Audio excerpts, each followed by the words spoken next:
Hawaii seems like an enchanting place, right? Well, if you were a petite female traveling alone there in the mid-'80s, you were at risk of being raped and murdered by the Honolulu Strangler. Today, we'll detail the 5 known murders of this monster and discuss the ensuing investigation by authorities. We'll talk about an odd decision the lead suspect made, as well as how the authorities came so close to closing the case, but ended up losing it all. I'm Mike. I'm Ian. And I'm Dave. If you thought Hawaii was all luau's, leis, and breathtaking views, stick around. Sometimes it's just breathtaking. Yeah! This is Necronomipod. And we think breaking homicide is a start to answering those calls for help. Now, in terms of the Honolulu Strangler, what was it about that case that got you to want to Well, it's the first and I believe only serial homicide case in Hawaii. No. There may have been another one, but this is kind of the first one. It was unsolved, and it affected that community significantly, and it was never solved.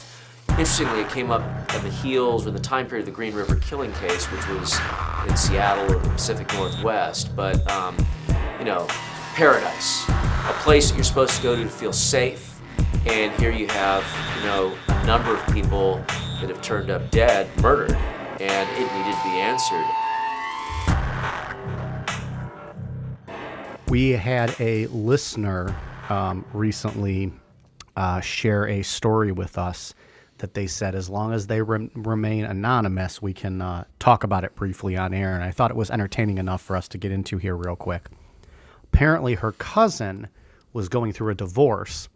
And after the husband had moved out, it was kind of, I guess, a brutal, nasty divorce.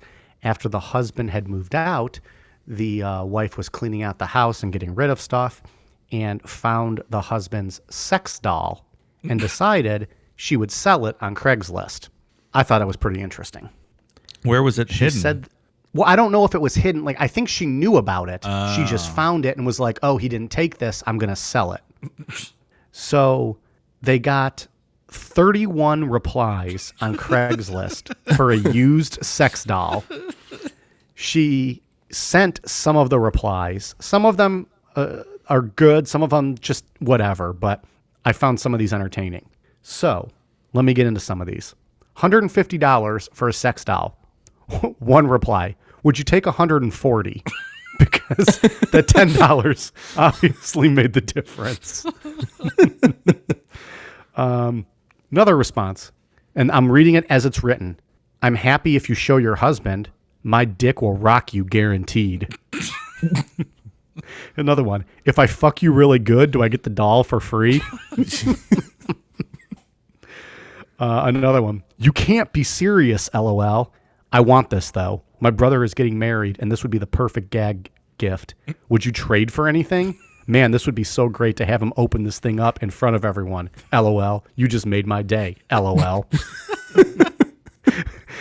No, but for real, I want this. Hey, will you trade for it? I'll give you a pack of ramen. Another one. If you would take $85, I can pick it up today. Damn. Money, cash talks. Another one. I'd like to know how sanitary is this doll. I'd actually like to get it to use as a prank, but you never know. My buddy might use it, and I don't want him to catch an STD. Just wondering. I think like the jizz is still leaking out of it when you bring it home. Is it going in a dishwasher? I'll fold it up. Oh, God. This might be the best one. Hey, I'm interested. Might seem like an odd request, but could I see her entrances? LOL, thanks for your time. This guy's asking for a mad shot of a blow-up doll. It's quite a story. Another one. Sounds good. What is her height? Do you have any other pics of her? Her. Height. Not it. Are we her. talking like one of those real doll kind of things? Like the ones that actually look like a real person? I looked at the pictures. It just looked like a blow-up doll. Oh, okay. Like, let me see if I can find Those it. I can send it documentaries to you. with the real doll, man, those are wild, where they just treat them like their girlfriend in their house, and it's a whole thing. Have you ever seen those? Yeah, I saw, what was it? I think it was like My Strange Addiction or one of those like that. Yeah. And a guy had one of those. So You this take thing- it out to restaurants with them and shit, and people were just looking at him. I don't know. I mean, yeah, this looks like Dave. This looks like more than like the Larry David sex doll from Curb Your Enthusiasm. Just the it looks cheap a little blow bit, up one, yeah. Yeah, this is more better than that. I'm sending you guys the actual Craigslist ad right now so you guys can see. But like, still, that's like, who wants pictures of her holes? Come on, pal. Oh yeah, that chick's hot. Dave's gonna respond. Those green eyes. Okay, yeah, that's like a real doll. Yeah, Yeah. that's just not like a blow up doll. Look, she's got like like an cellulite. actual- It looks real. It's a real person. Holes Would is you- holes, right, Mike? Holes is holes. Hey, I'm not gonna ask for pictures of them, but still. Have you guys ever heard of anything weird being sold online, like through like Reddit? Like, Ian, I know you're on Reddit a lot. You see weird shit. Craigslist. Have you guys ever had any stories of seeing anything fucking weird, like people selling kidneys or something? Not that I can think of. I will say the eyes on this thing look fucking creepy. You guys are studying this picture real good. Dave, you think we can get the sex toy company to make like a Casey Anthony blow up doll? Oh, Jesus. Well, if you got enough cash, sure you can. Man, I don't know. Thinking. And you get one of those like drawstrings in her back, and you pull it, and it goes, "Not guilty, not guilty." And like the head like bobs up and down, like so it's like sucking you off while it's saying that. Or what's that meme you always played or post, Dave, where it's like, at first I was like this, and then I was like this, but then I was like this. That's a great. With like her that's my face favorite smiling. one. Maybe that's that. Like her face moves into all those positions. So I don't know. Would you guys ever buy anything like that off like Craigslist? Like anything like other than like furniture? Would you buy anything off Craigslist? I guess is what I'm asking. Not a used No, I would fuck not. doll. I no. don't. Well, I don't trust Craigslist at all. No, it's all about those Facebook marketplaces these days. I think I've bought something off of Craigslist. It just nothing comes to mind though. It's been a long time. Like video games or Yeah, something back in the day. Significant, yeah. We should note too, off the top of the show, we all are recording from our separate locations today. So we are doing this just via audio. So if we talk over each other during today's episode, we apologize. But, you know, we're living in a fucking pandemic, so deal with it. Got our stay-at-home orders today. We did. Yeah, local stay-at-home orders. Yeah. So anyway, so we do apologize if we talk over each other. We'll try not to, and we'll try to clean it up in editing. But, you know, sometimes our jokes are just too good, and even if there's someone talking over it, you got to keep it in. Can't take out a joke. I would like to thank all the fans this week who let us know that Olivia Wilde is once again on the market, as she announced the end of her engagement to Mr. Jason Sudeikis. So thank you And for by all that the information. Hopefully we can by all the get her on fans, the show. You mean all 13,000 people that messaged us the breakup of Olivia Wilde and Jason Sudeikis? Like, Blumpkin alert, Blumpkin alert. bloop, bloop, bloop, bloop. That's what was going off in everyone's mind when Yeah, they saw that post. she's available. I don't know, Dave. And you got a chance. This is your time. I'm going to give her a call this week. See if she wants to come on the show. Sure, I'm trying. Maybe she can be in studio when we have Casey Anthony in studio. Like, she can help us interview her. You think so? I don't know. I'm just, you know, really, I just want you distracted so that I can have Casey for myself. So if Olivia's here, then I got you out of the way, and I don't have to, like, share. Smart. That's where mine went. So, anyways. Okay. Well, I thought that was fun with Craigslist. I do have another question for you guys here.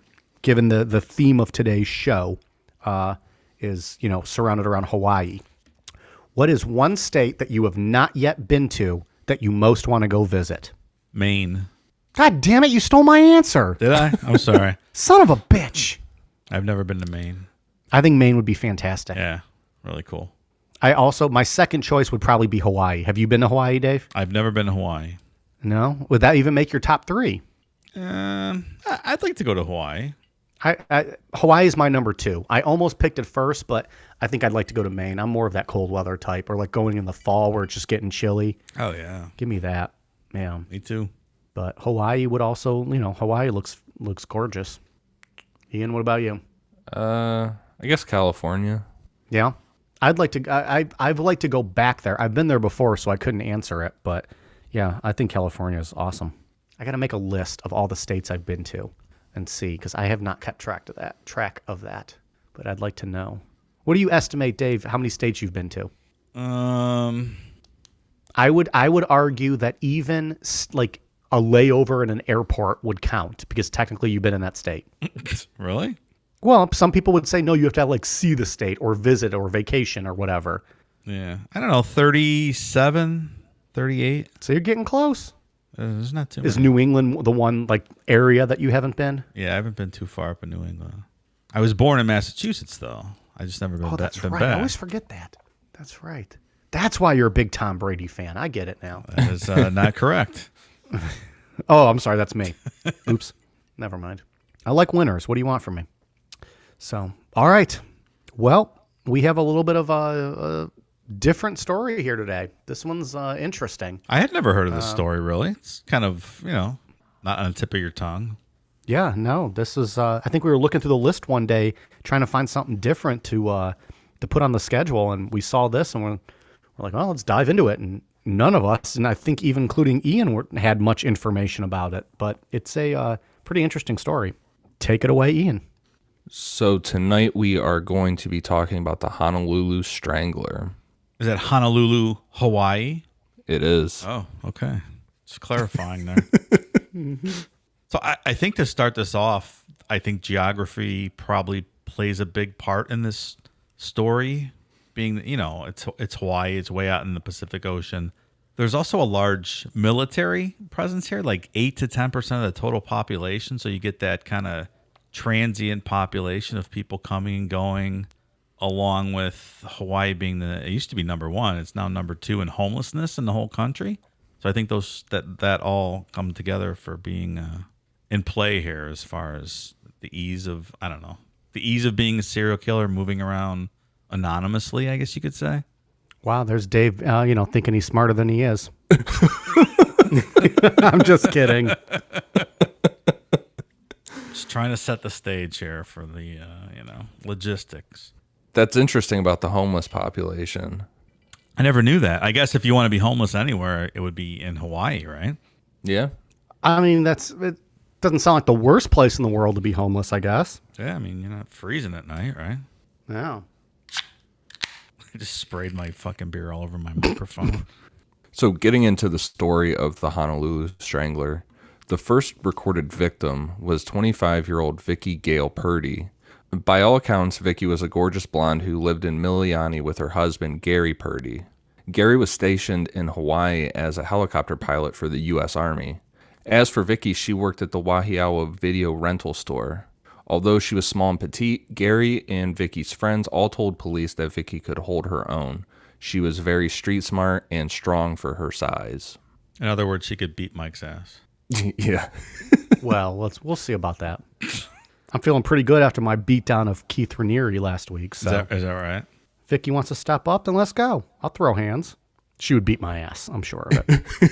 Correct. But you know who wouldn't, Dave? Angela Hill. Step up. Oh, God. Oh, boy. I apologize, Miss Hill. I would never mean to disrespect you. That would be over before it started. Vicky was known to go to nightclubs with her friends and without her husband. And What?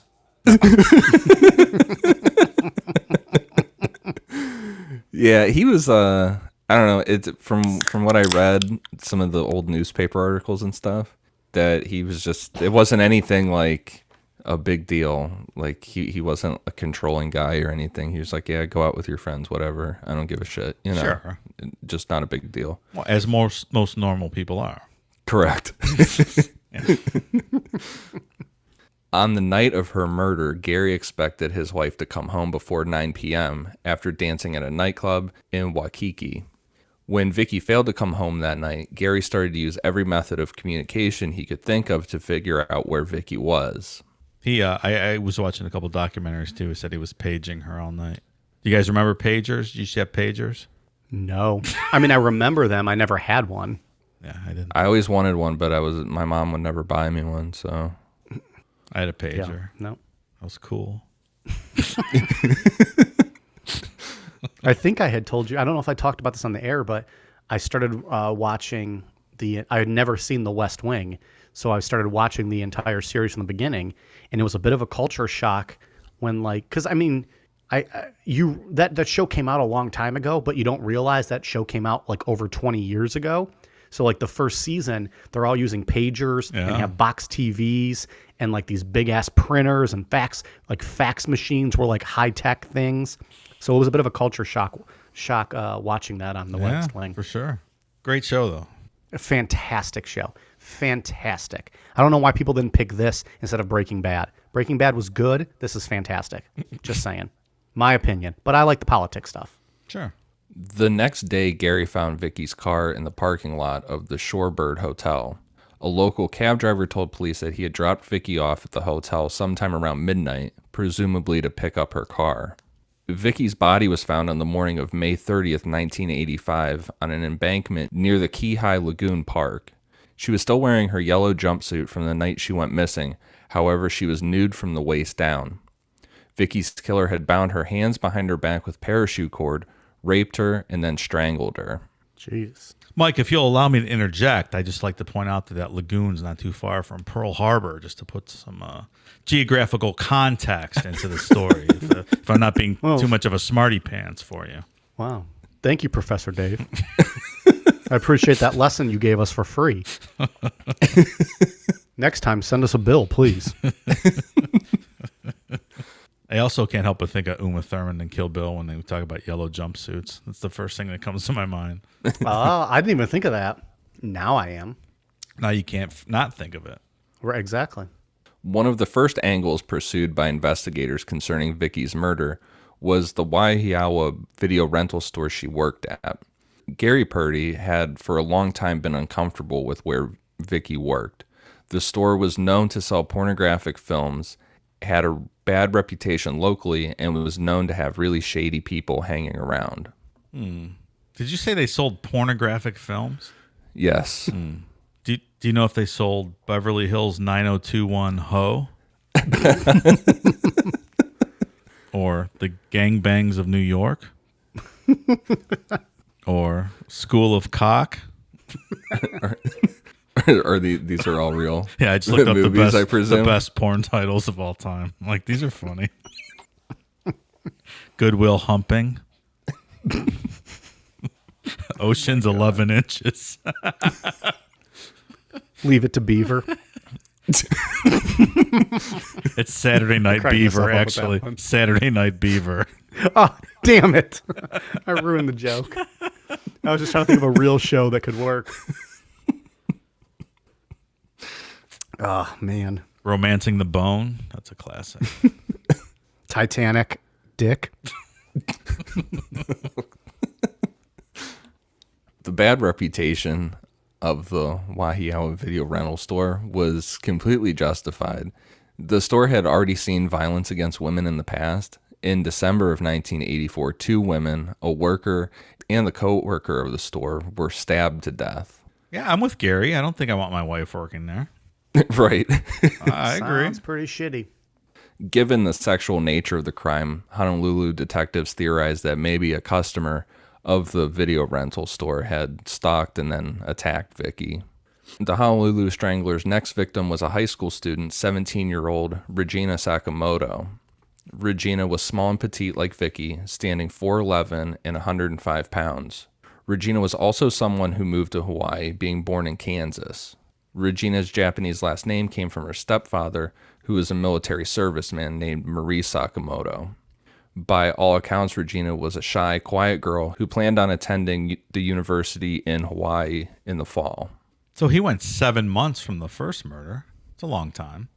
Yeah, At least the known murders, right? These are just the ones we know of.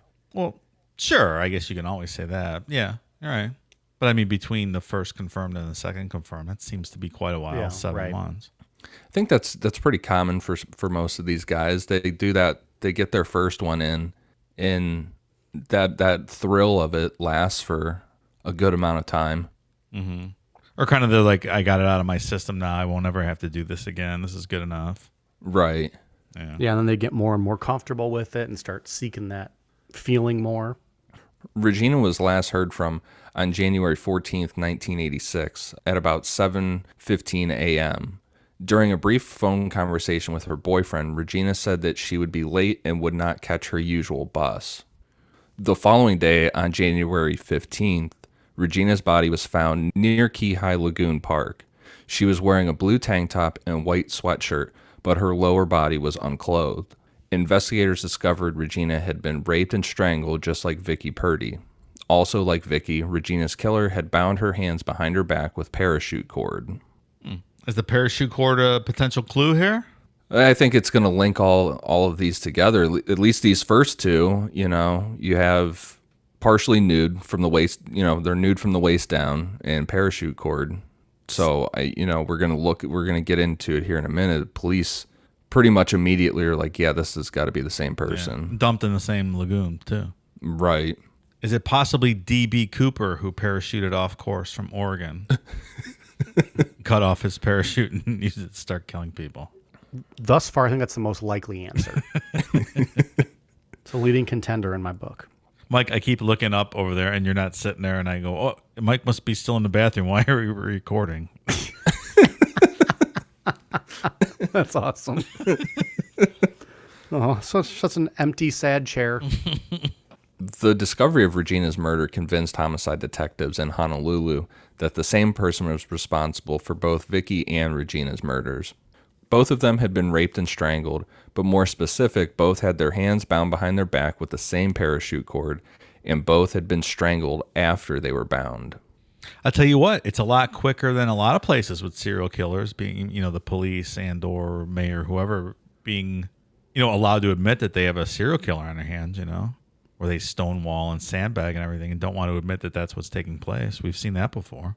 Yeah, usually we're somewhere between 5 and 10 victims in sometimes before they acknowledge that fact. Right. There was also the importance of the Key High Lagoon Park where they were both found. The lagoon has easy access to the Pacific Ocean and is scattered with tiny islands. Also back in the 1980s, Key High Lagoon Park was very secluded. Mike, did we mention that Honolulu's on the island of Oahu just for geographic purposes? Geographical purposes? Professor, will this be on the final? Mike, did you know the state capital of Hawaii is Honolulu? I didn't know if you were aware of that.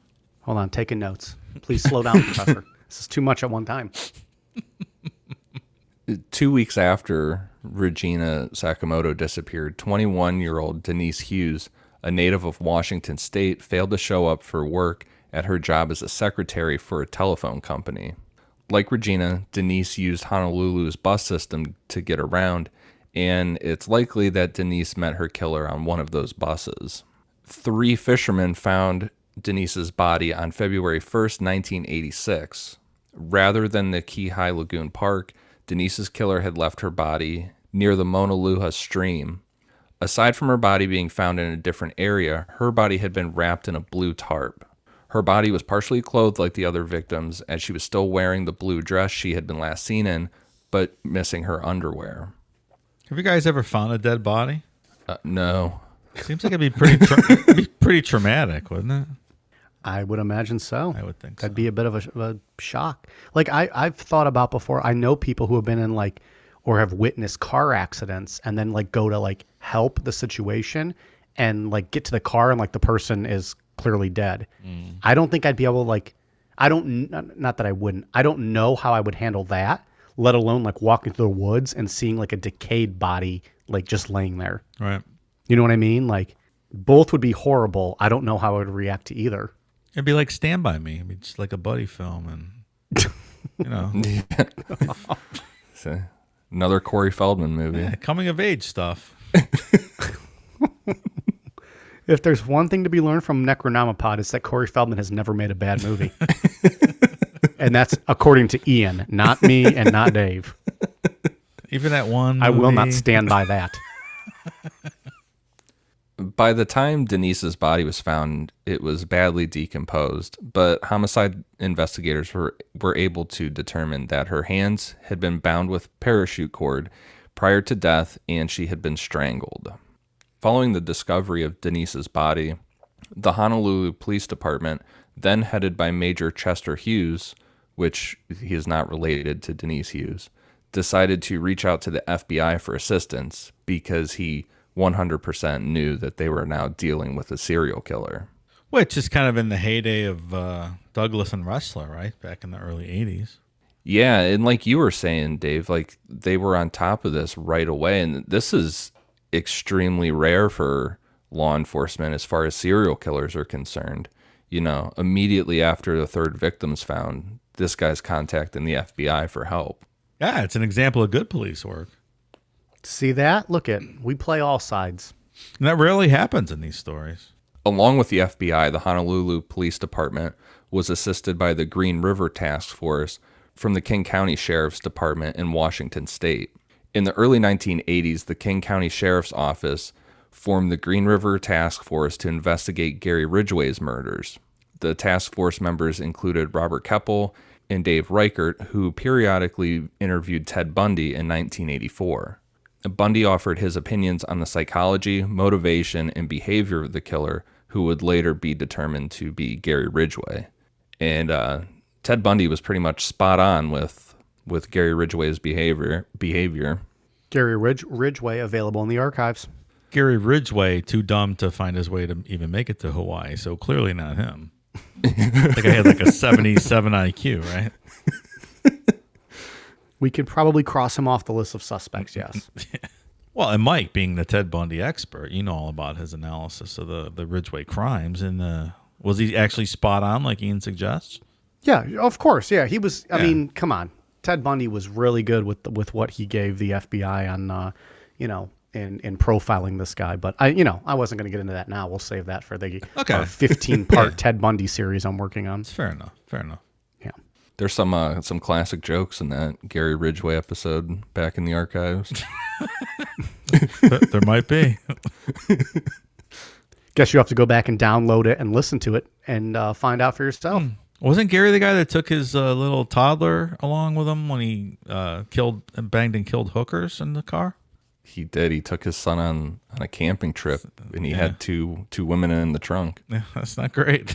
And he would also pick up sex workers with his son in the car, kind of like a thing to ease those women that he wasn't a creep. Yeah, look, and I would argue that you're more of a creep if you have your kid with you.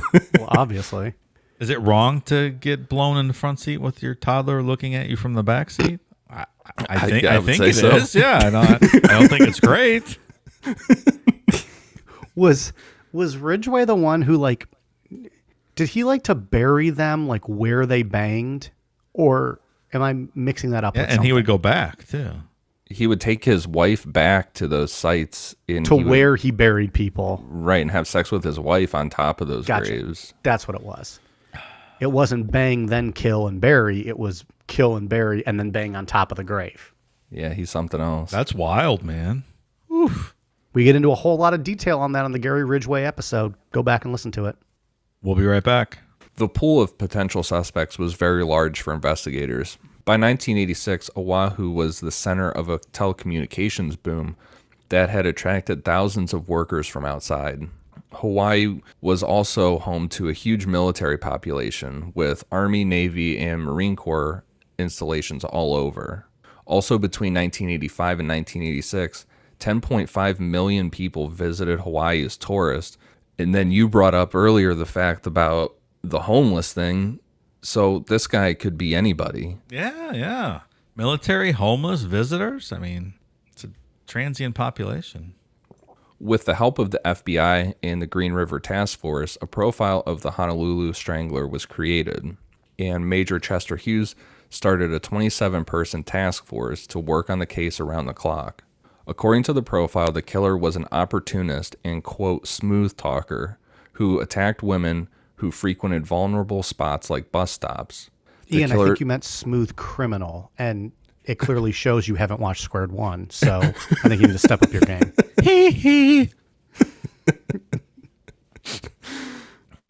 The killer did not stalk his victims before killing them, and given the location of the dump sites, investigators theorized that he lived somewhere near Wahipahu or Sand Island. Say, what do we think this guy's MO is? Like pull a gun and then force the hands behind the back kind of thing? It seems like it.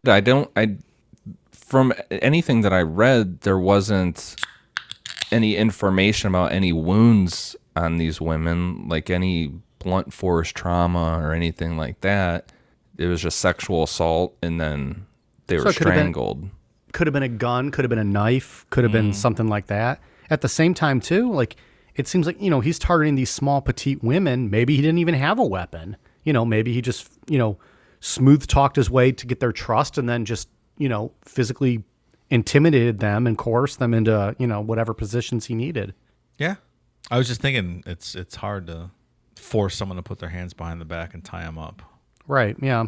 Not from experience, I'm speaking, just hypothetically. Lest anyone believe I was speaking from experience. Like, the longer that Ian and I don't say anything, the more Dave's just like thinking. He's like, wait a minute, I gotta change this. On March 26, 1986, 25-year-old Luis Medeiros boarded a red-eye flight to Oahu. From there, Luis told her family she planned to take a bus to Waipau in order to meet them following the death of their mother. Luis was last seen leaving the plane after it landed in Honolulu. Luis's body was found by construction workers on April 2nd near the Waikiki stream. Like the other victims, Luis was found partially clothed, nude from the waist down. She also had her hands tied behind her back with parachute cord and had been sexually assaulted and strangled. It also became clear to investigators that the killer liked out-of-town victims or those with limited connections to Hawaii, and their suspect had a vasectomy. Semen samples from each of the murders was able to show that whoever did this had a vasectomy. Mike, you're shitting blanks now. Does that cause any kind of rage or thirst for murder or anything? now that you're half a man, does that affect you at all like that? Well, Dave, first of all, I'm going to say no, because one, it doesn't. Two, if it did, I'm not going to blow my cover by telling you that I have rage issues and I kill people. All right, fair enough. Yeah. I want it to be known that if I am going to go on a vasectomy serial killing spree, I'm not going to kill women. I'm going to kill men, just because I feel like the women always end up getting killed. And I'm going to be called the, I don't know, the snip snip killer. That's what I want my name to be, the snip snip killer. I like it. And I'm going to kill men who haven't been, I don't know, what's the word, vasectomized? I'm making that a word if it's not. I'm going to kill men who haven't been vasectomized out of jealousy that they're still firing off live rounds. That they're still full men, if you will. God damn. Wow. That they could actually impregnate a woman like God intended their penis to do. Are you even able to make a vagina get wet anymore once you've been vasectomized? Dave, wet vaginas is a myth. We've busted that multiple times. There's no such thing as a wet vagina. The female orgasm is about as real as the Yeti. They don't exist. Like, you're like a freaking treasure hunter, like that people laugh at if you're out there looking for a female orgasm. Okay? Is that right? Stop now. You're embarrassing yourself. Just go on with your life. There's no female orgasm. So the G spot stands for get the fuck out of here. Yeah.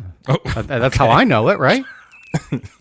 I mean, G-Spot's just a made-up name that all those hip-hop rappers wanted to come up with something cool, so they said G-Spot. I mean, there's no such thing as a G-Spot or a clit or a female orgasm. It's all those hip-hop rappers. Right. There's proof and thousands of years of evidence on my side.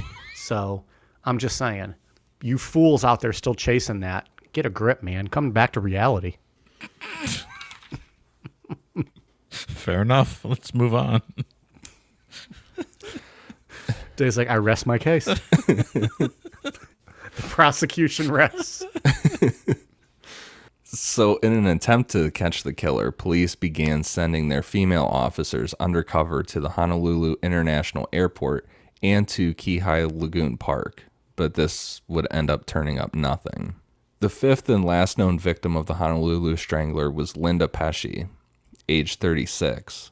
According to her roommate, she left home on the morning of April 29th and was expected to be home late that evening due to a pre-scheduled work meeting. The next morning, after being told that Linda had not shown up for work and that her car was parked on the side of the Nimitz H1 viaduct, her roommate reported her missing. A man named Howard Gay Dutcher told police that a psychic told him that a body could be located at Sand Island.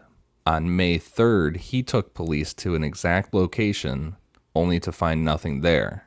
Police then searched the entire island and, coincidentally, found Linda's body. She was nude. This time, this was the first victim that's completely nude. So she was nude, her hands bound behind her back with parachute cord, sexually assaulted, and strangled to death. A psychic, huh? Yeah, a psychic told this guy that there was a body on Sand Island, one of the islands that investigators were already thinking about. I like that the way Ian wrote this outline too, because I read this paragraph and was like, what the fuck? Like, look at this guy.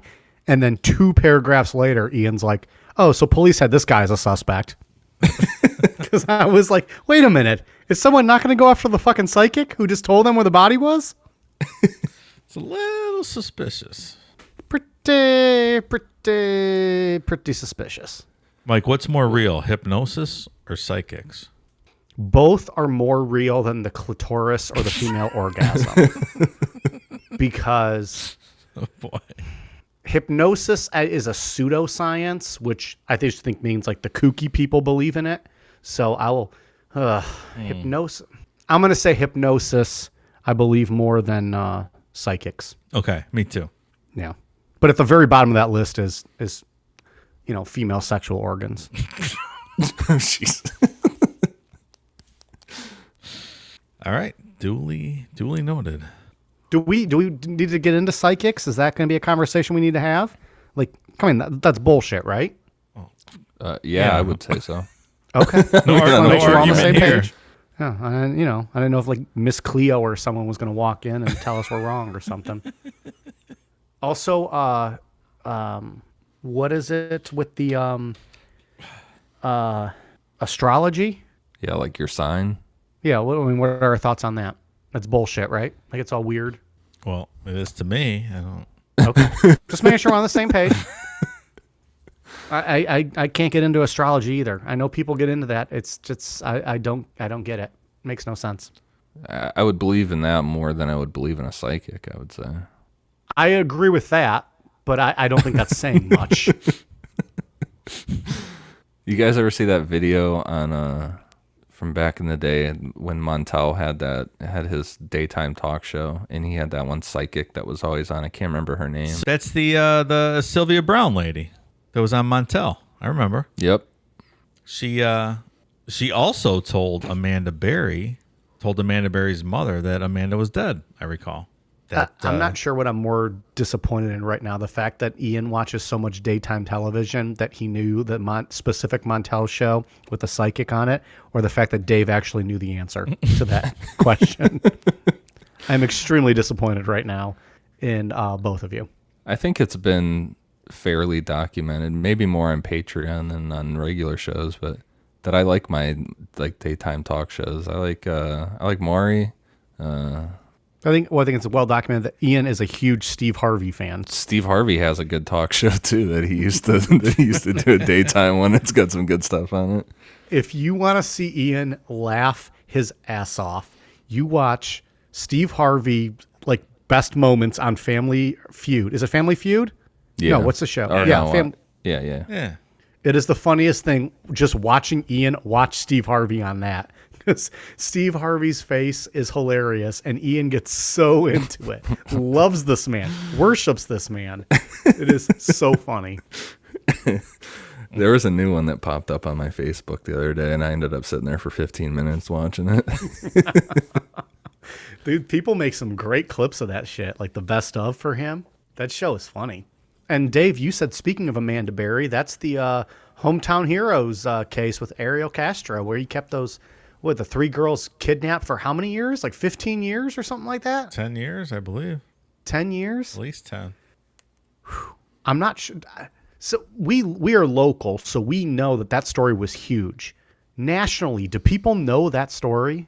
Like, I know when they found the girls, it was breaking news on like CNN and MSNBC and Fox and all that. But like, do people actually know that story, or is that just big because it's local? No, I think people know that. Do they? I think I'm under that impression. Yeah. Well, I mean, they were all on the talk shows and they wrote books, and it's a crazy story, and but we'll cover that at some point here because that's very interesting and obviously close to us. And also, you guys enjoy Steve Harvey. I follow Steve's daughter Lori Harvey on Instagram, and she is mighty cute. Mighty cute. Just throwing that out there. Steve Harvey, hometown hero. Absolutely, Cleveland guy. So following Linda's murder, police began setting up roadblocks all over the city. The goal of these roadblocks was to stop and question people about the murders.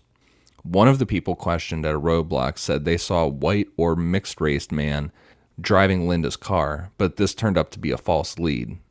Also, a $25,000 reward for information was put out by local businesses in the area. Now, even though they had these roadblocks set up, they had a prime suspect in their mind, and that was Howard Gay Dutcher, because, I mean, this guy who inserts themselves into a case. What are you talking about? Like, who inserts themselves in a case like this? It's ridiculous. Did the psychic let him know that it might not be a good idea to do this, to go to the cops?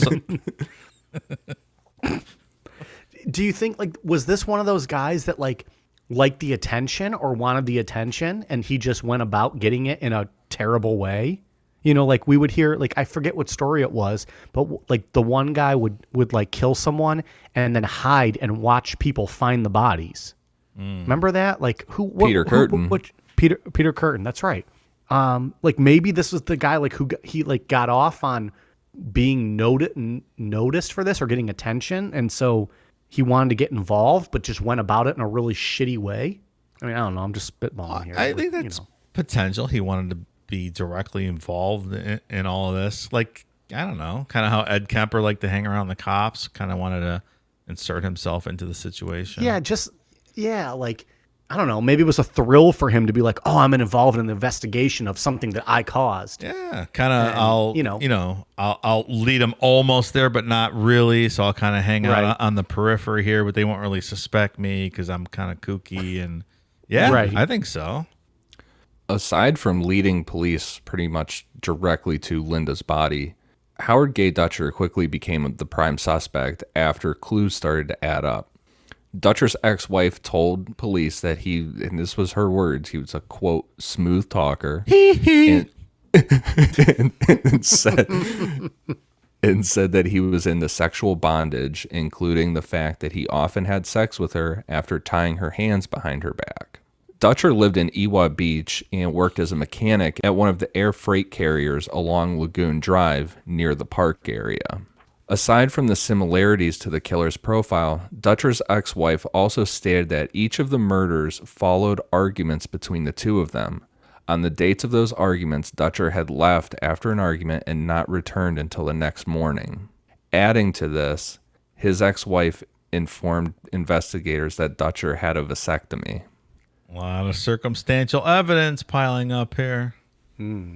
I mean, and I don't want to kink shame the guy because there's nothing wrong with bondage play and tying your wife up and that kind of stuff. But a lot of evidence seems to be stacking up against this guy. Also, as long as she's into it as well. Well, sure. If she's not into it, then I'm going to kink shame you. Because then you're just raping people, and that's not okay. Sure. It's more than a kink at that point. Sure. Yeah, I mean, I think the two glaring things here are obviously the vasectomy, but that he also worked close to the park area off of Lagoon Drive there, where a couple of these bodies were found. Yeah, knew the area well. And also he engaged the police and led them to the island where the body was. So I think that's a major. Also that. This fucking dumbass. We talk about Gary Ridge. Maybe Gary Ridgway could have done this, Dave. I mean, if this guy's is fucking done. This guy's about as smart as Forrest Gump already, this guy. Wow. One of the greatest movies of all time. And won Best Picture, Dave. It beat Shawshank and Pulp Fiction. Just saying. Well, it's a crime, Mike. It's a crime. If only you can be arrested for being awesome. Police arrested Dutcher on May 9th, but released him due to insufficient evidence because it was largely just circumstantial, even though he failed a polygraph test. Like, he agreed to a polygraph test, failed it. And that makes sense because these guys are usually pretty bold and arrogant. Yeah.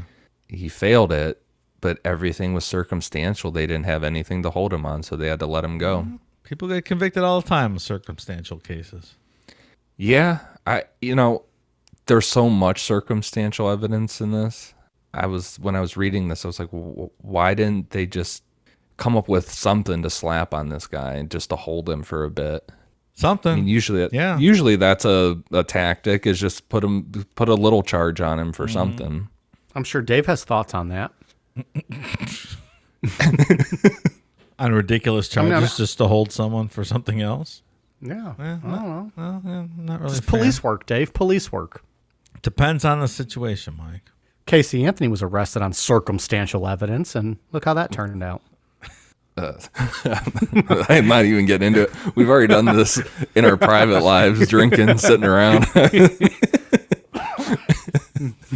It turned out not guilty and still smoking hot. That's how it turned out. Not guilty. God damn, Dave. Spoiler alert, now no one's looking to listen to the episode. They don't want to hear you and I actually jerk off on air. That would be interesting. How's that go, Dave?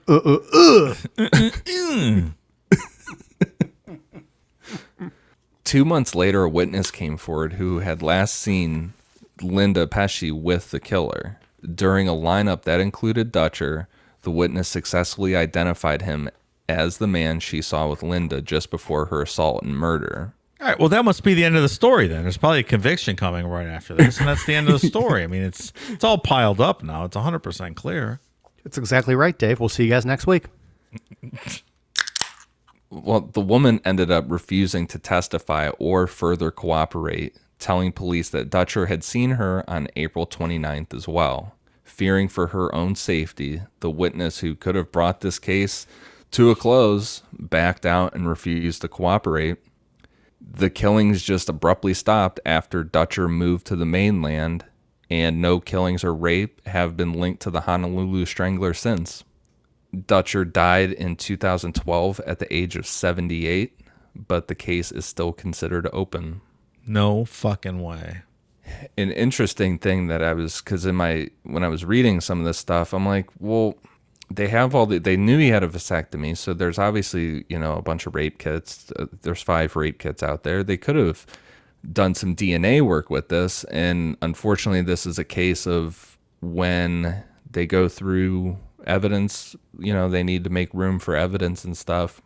A lot of times rape kits get thrown out, and the rape kits in this case were thrown away, so no DNA to go off of. Wow. Hot damn. That's awful. Is this kind of a situation where the case is technically open, but really the whole police department and everyone else in Honolulu believes this is the guy? Like, is that what we're dealing with? I would think so. And I tried to look up, where this guy moved to and if there were any other murders wherever he lived after this, because it would be really odd for a serial killer to kill this much, this rapidly, 5 victims pretty quick here, and then just stop. But I couldn't find where he moved to or really anything about his life. The only thing I could find was an obituary from when he died in 2012, and that obituary was from Honolulu. So at some point he moved back to Honolulu. The obituary had no real information, and it didn't give any family members or, any surviving children or anything like that. So I don't know. I don't know either. I think this guy's probably, I think that's probably the guy. It's a really weird story because it's like they were so on top of it. It was like the police, very rare, they had this whole task force set up almost immediately, and then just bumbled it to the point where, in my opinion, this was the guy, and they let him go. Yeah, I agree. I think so too. And then to never pursue him after he moved seemed odd. They had to have known it was him. Right, or to give a heads up to cops wherever, whatever place he ended up going to on the mainland. It's a very interesting case. This one's I don't know. This one just feels different than all the other ones we've covered. Like, it's just very like for a serial killer, he only killed that we know of 5 people, all within a year and a half, 2 years. The cops were on him. They brought in all the big guns. They investigated. They had an awesome opening when this guy fucking was like, "Oh, I know where the body is." And then, like, just as it was gaining all this momentum, it all just like went away. And that was the end of it. If that woman would have been cooperated, I think they would have 100% been able to do more. And I think that's probably the biggest wrench in this is, she picked him out of a lineup. If she would have cooperated with that, they probably would have been able to file some charges against him. Yeah. What do we make about that? Is that her just getting cold, like legitimate cold feet? Do you think someone got to her? Like, why get so scared and back down at that point after you've already been through a little bit of it and identified him?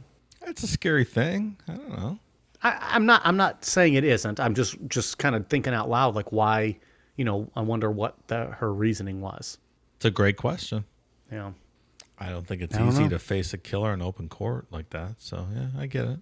Probably not. Yeah, because then you're thinking like, oh, well, what if he gets off? What if he's, Yeah. what if he gets free? Now I'm first on his hit list. Sure. I get that. Yeah, my testifying's not a lock for him being convicted and going away forever. He might be out, Right. 2 days from now.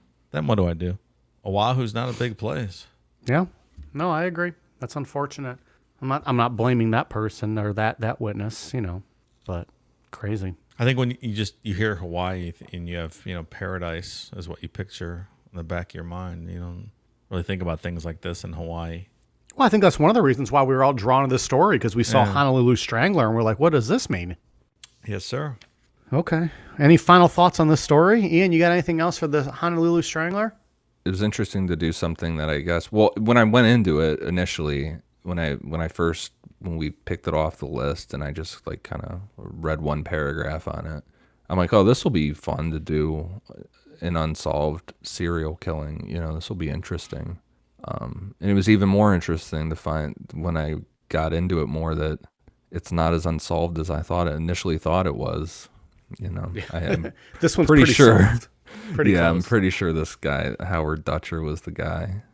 I wish I could find some more information about, where he lived after this and, before he ended up moving back to Honolulu, where he was living in between, because that does not fit the profile of serial killers to kill 5 people in a year and a half and then just stop, Right. or just not communicate with people again. Like BTK stopped, but he still communicated with the media because they need that attention. Obviously, this guy needed attention, or else he wouldn't have led police straight to the body. Mm-hmm. So, yeah, I'd be interested to see like where he lived and any other rapes or murders that happened in those areas or wherever he lived. This is a very interesting unsolved / solved like mystery kind of. Yeah. Just because kind of based on what you said, like, why did this guy stop? Where did he live? Also, we're pretty sure this is the guy. We don't know 100% for sure, but we're fairly certain. But it will go down in the, the record books as an unsolved mystery because this guy's dead now. So, if the case is still considered open, it's never going to close if it was actually him. And all the Unless rape some kits kind were of new thrown evidence out. pops up. I'm sorry, go ahead, what? And all the rape kits were thrown away. Yeah, that's a big one. And that was a real big criticism in some of the cases regarding the Golden State Killer. Some of those cities where he attacked people had thrown away the rape kits out, years later. And I don't know why that happens. It seems to be one of the first things that gets thrown away in evidence lockers is the rape kits. The evidence is treated almost as poorly as rape victims in this country, so no surprise. Hey, I got a question. Did this guy worked as a mechanic at the air freight carriers? Do we think that the parachute cord ties back to that at all? Is there any way to tie that back there? That would make sense. One more. That he just had it in his truck or something. Yeah, one more level of circumstantial, I guess. I don't know. Because I thought at the beginning it might tie back to some sort of military person, but air freight, possibly. Yeah, right. Well, Dave, what are your final thoughts on this one then?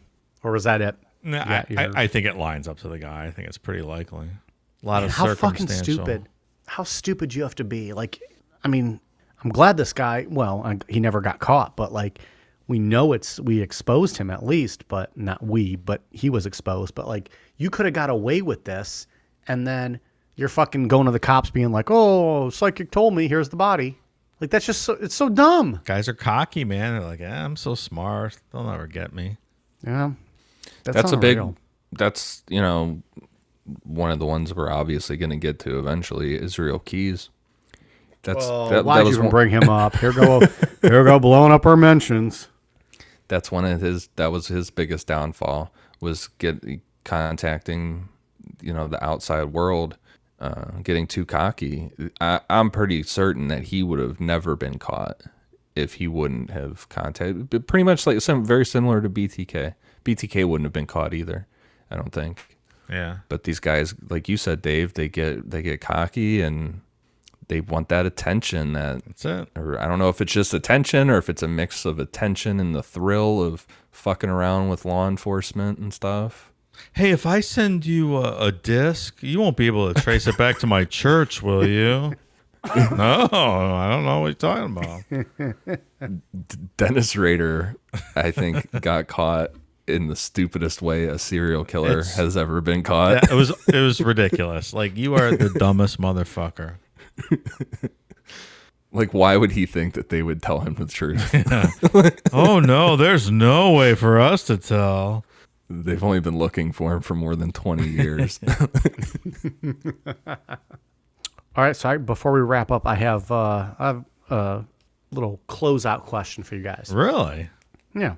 We'll lighten the mood a little bit after all these strangulations and killings and, rapes and Sure. not great stuff. This is for both of you, your most watched movie? Evil Dead. Evil Dead. Gosh, that's a tough one. Dave, while you think, I'll answer then, give you some time because I obviously wrote the question. I had some time. Mine would either be my favorite movie of all time, Goodfellas, or Shawshank Redemption, which is still a fantastic movie, but that movie's also on TV all the time, and when it's on, I can't turn it off. So, Goodfellas or Shawshank. I'm going to go with... surprisingly, I have not seen Ian's movie one time, Evil Dead. That's a shame, especially the name of our fucking podcast. Yeah, dude. So I've been told. Ridiculous. We'll do it for our first Patreon watch-along, maybe. Mystery Science Theater style. I would be down for that. I Dave's really don't really thinking know. here. I'm going to go with Heat, one of my favorite movies, Heat, with Pacino and De Niro. Yeah. Probably the best Good movie. shootout scene, bank robbery shootout scene ever. Yeah. Okay. Wow, I did not expect that. Great flick. Yes, sir. Okay. Or Caddyshack, maybe. I don't know. Caddyshack also. All right. A couple more questions now. I like questions. Yeah, what do you got, man? What do you got? What do you got? Got a couple more. If you got to pick the next topic we covered, ignoring what the fans might like, ignoring what would get downloads, just straight up whatever you want to talk about, what would you pick as our next topic? Like, what are you excited for the most? Not all at once. I would say... This is just going to piss you off, Mike. Israel Keys. You and fucking 14,000 listeners. I fucking hate that guy. He is so obnoxious. Well, I believe, like we did last year, we're going to do a poll for our first topic of the new year. And I think he's going to be on it for 2021. So there's a little teaser. I don't think we've officially confirmed what the other three topics will be. But I think we've confirmed Casey Anthony will be on that list. Well, I mean, if I had to pick my next topic, I think it'd be Casey Anthony, just because I want to talk about that one so bad because we've teased it so much. We've been teasing that one for like a year and a half, longer than Michael Jackson, I think, because Casey beginning. Anthony was on last year's New Year's poll. That's true. And finished a very close second to John Bonet. Some would even say there was election tampering. She was on the vote for the big Patreon when we did. It was either Jodi Arias or That's true. Right. Or Casey. And all those fucks picked Jodi Arias, and I don't understand why. Mm-hmm. I mean, it was a good show, I guess, but whatever. She ain't marriage material. So, Dave, Ian and I have answered. At this point, I'm going to say the follow-up 411 episode. Nice. 'Cause I love that story, and it fucking freaks me out, man, because I think there's really something there. What do you think a follow-up would entail? More missing persons? Well, what's the guy's name? David Paulides? Yeah. There's a whole other movie about Hunter, specifically, 401 Missing Hunter edition. I've not watched that one yet, but there's a ton of more cases to discuss. Yeah, I know his website, he regularly updates the statistics and things like that. So I'm sure it's been it's probably be like 2 years since we did that episode. I'm sure there's a lot of updated stats on things with that. Okay. So, Well, yeah, there it is. I like to do that follow-up, yeah. Potentially coming soon. All right, last question. What's your most dreaded topic that we might discuss? Something that you're just like, ugh, I don't want to get into that. Dave, I know for a while it was you with Michael Jackson, but then we finally did it. And, Turned out okay. well, except for the social medias. But yeah, turned out great. Hey, at least we're not back to square one. Are there any topics that you are just like, ugh, I don't want to cover that, but we're probably going to at some point? I'll go first since I know I threw this one at you kind of randomly. For me, it was, and we got a bunch of requests for it. It was for the JFK assassination. And so I finally was like, well, maybe I'll dive into it. I'll start looking up some stuff and get some information. Cause I think Ian, you had said, if we're going to do that show, that you're going to throw that, you're going to hand that ball off to me. Yeah, or for at that least one. we'll tag team that one. Yeah. So I don't know. I think we'll do it at some point. Maybe I've convinced myself maybe we'll do it. I'm just not sure it's as interesting as people think it will be, especially if we do a deep dive, because I feel like I think I've said this before, it's like a 4-part series with like a 2-part lifespan. Like if we're going to do it right, it's going to be long, but I think interest level is only going to be like 2 episodes worth, probably. That's just my opinion, but we'll see. I don't know if I have a good answer here. I don't. We did the Lauren Spire show. Was that last You're not month? forced to answer, Dave. Dave, I know specifically you don't like the current missing persons ones. No, I don't. right? I don't Like want to do those. I don't really enjoy those. Yeah, and I think people in general like those episodes, and those aren't your favorite. So that's what I would say. Any more of those, I would not look forward to. Says the guy who just wanted Missing 411. He doesn't want any more missing persons episodes. Yeah, I think I'm with Dave on that.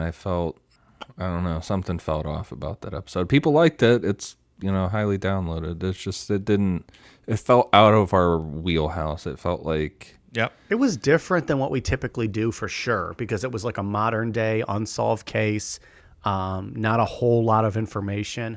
What I like about those episodes is that it's, it leaves room for like conversation and discussion, like Missing 411, like Dyatlov Pass, like, JonBenet Ramsey. Some of the episodes that we get a lot of praise for are the episodes where we can have debates and conversation about what we think might have happened. So in that sense, I liked that episode. I do agree it's really tough to talk about because it's very modern day, and it's sad and it's horrible, but people like I think people like when we can debate and talk about that kind of stuff. So and I enjoy that too. I like when we can kind of look through the evidence and give our own thoughts about things without having clear answers. You know what I will do? I'm going to take back my answer about Israel Keys being excited. I would say Carla Homolka. I was reading about her with like the end of last week. I don't even know why I was reading about her, but I was reading a bunch of stuff. I'm like, I really want to do this episode. This story is fucking insane. It really is. I know that story. I don't even know who that is. Well, you're gonna find out, pal. I guess so. Might find out soon. Ian's gonna be like, nope, demanding this one goes number 1. I like the creepy stuff. That's what I like talking about. Unexplained creepy shit. That's fun too. That's my fave. I agree. unexplained stuff in general. Like when there's no definitive answer to things, I tend to like those better because we can all give our opinion on it. And then some people agree with us, some people don't disagree. And it just makes for good conversation. Yeah. Like I said earlier, like the Dyatlov Pass, like that's as creepy as it gets with not knowing what the fuck happened. And that's, people still talk about that episode. We still talk about that episode It's a good one. It's just a crazy story. All right, so let's jump into some Patreon shout-outs. We got some new patrons this month. Thank you very much to Clayjack, Alec, BuffyBot25, Angie Savage, Spook Show, Charlie Knowles, Slug Mama, Matthew Rigsby, Maggie, Tiffany Chin, Jesse Martin, Jordan Angeles, Adele Lemminger, Jillian Abbott, John Tickey, and Lori Marino. Thank you guys very much. We are at patreon.com/Necronomipod. Ian, what do you got? Real quick before I get into the iTunes ones, Tuesday, November 24th, I am going to be doing a question and answer thing on our Reddit. Patron Garrett, a while back, made a subreddit for us. It's r/Necronomipod. So I'm going to be doing that from 12 p.m. to 2 p.m. Eastern Standard Time. Hot damn. What was the day to get that again? Tuesday, November 24th. Tuesday, November 24th from 12 p.m. to 2 p.m. Eastern Time. Yep. On Reddit. So that's, what did you say, r/Necronomipod? Yeah. So if you're not on there, go, or if you have a Reddit account, didn't know about that subreddit, go subscribe, and yeah, I'll be on there for a while. AMA means ask me anything, so they can ask anything they want. Yep. I might have to jump in there too. Ask me some good questions. Do you or do you not prefer quarter-inch butt plugs? If not, what inch butt plugs do you prefer? Anyways. All right, you got anything else, Ian? For iTunes, I have shout-outs for Indy21, WJC65, Kino General, Kid in Action, Des Jarlee, Reddit user 69420, and one for Runny Bald. Thank you guys for the awesome reviews. Awesome. Dave, what do you got for us? I got nothing in the bad review corner tonight. Nothing to speak of. Nothing tonight? Nothing tonight. All right. We are on Twitter, Facebook, Instagram, YouTube at Necronomipod. We are on Reddit. Ian, you might have to help me with this one again. You said r/Necronomipod. Yeah, reddit.com/r/Necronomipod. Okay. And again, Ian will be on this Tuesday, the 24th from noon to 2 p.m. Eastern Time for an Ask Me Anything AMA. So log on there if you want to chat with Ian on our Reddit page. We have koozies and stickers available at necronomipod.com, and all of our t-shirts, long sleeves, hoodies, sweatshirts, all that fun stuff available at amazon.com. Search Necronomipod. If you are overseas or outside the United States, please bear with us. Amazon has limitations due to the current pandemic, but hopefully once that is resolved or once the pandemic settles, they will be shipping again to all parts of the world. So, yeah, I think that about covers it. Thank you guys very much, and appreciate you listening. All right, you guys ready for a cool down beer? Cheers.